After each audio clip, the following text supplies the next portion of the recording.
What's up, everyone? This is Matthew K. Heafy from Trivium and Ibaraki Music Zoo. They've got my new MKH Origins in stock right now. Make sure you check it out. Originally, when we were planning on making an Epiphone MKH, the plan was to grab my 1999 Gibson Les Paul Custom that I got when I was a kid.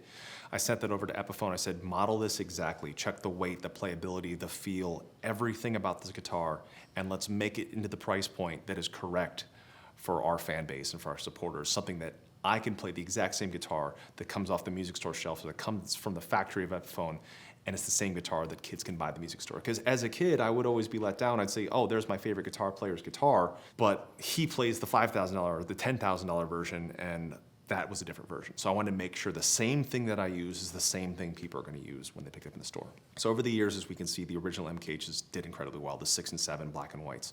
And this time, we wanted to basically give the entire model a new evolution. The reason why they're called Origins is because they're based off the original guitars that people first ever saw me with Trivium, which would have been the Pull Harder video with the Black Les Paul Custom, and the Gunshot video was actually the White Supreme, but I wanted to shift it to be the Les Paul Custom, as I like things to match.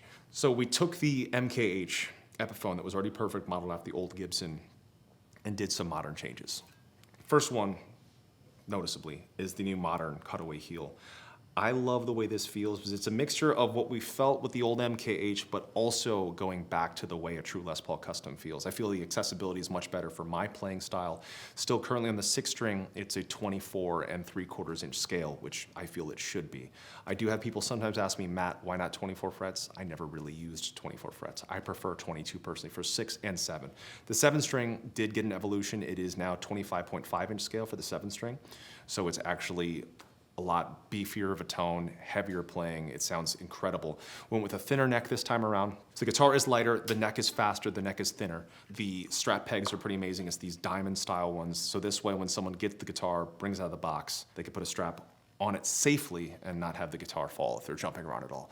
We went with the locking Grover tuners. Now, it's not locking in the sense that it's gonna keep your pitch, because that's not what I like with the tuners. But what I love about these is you only have to put a little bit of string through, clamps down, and you can get it to where you want it to be in the tuning. The pickups are a huge change. We went with the Fishman MKH Customs. These are 3-voice Fishmans. Now, the way Fishmans have been described to me, they are passive pickups with active technology. However, there is an active voice. That's the one that's down. That's when all the knobs are down. You raise it, and it becomes essentially the passive voice. From there, you can also lift up the tone knob, and there's multiple combinations. As you can see, I'm terrible at math, but there's 4. And you can go between the 3. So there's a lot of endless possibilities you could do there. But now you have a single coil tone on both the bridge, the middle, and the neck. And I think that once people are able to play a Les Paul and hear it, and they can hear it sound like that super twangy single coil thing, it's pretty unbelievable. I've never really heard a Les Paul sound that way till my guitar. We went a little bit more modern in the look. I dropped the rhythm treble thing. I wanted to go with similarities with the guitar, where we don't change any of the hardware between the white and the black.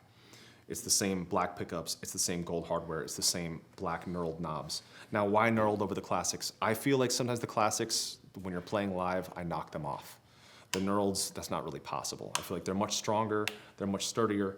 The guitar really has live in mind, since Trivium has been playing live shows since I was 12 and a half, 13 years old. I knew what I needed to happen. It needed to be minimal, it needed to be perfected, it needed to be sleek and modern. It has my signature built in, which I'm always happy about. It has the new truss cover right here, the Les Paul MKH Origins Custom. We have this in 6 and 7 string, black and white, and actually a righty and a lefty. Lefties, we heard you loud and clear. You were yelling at me for the last decade that you wanted some left-handed guitar, so we'll have left, right, black, white, 6, 7. So Epiphone and Gibson have entrusted in me to have 8 guitars this time around, so I hope you love all of them as much as I do. Thank you very much, everyone at the Music Zoo. Make sure you check out themusiczoo.com and get your MKH Origins right now.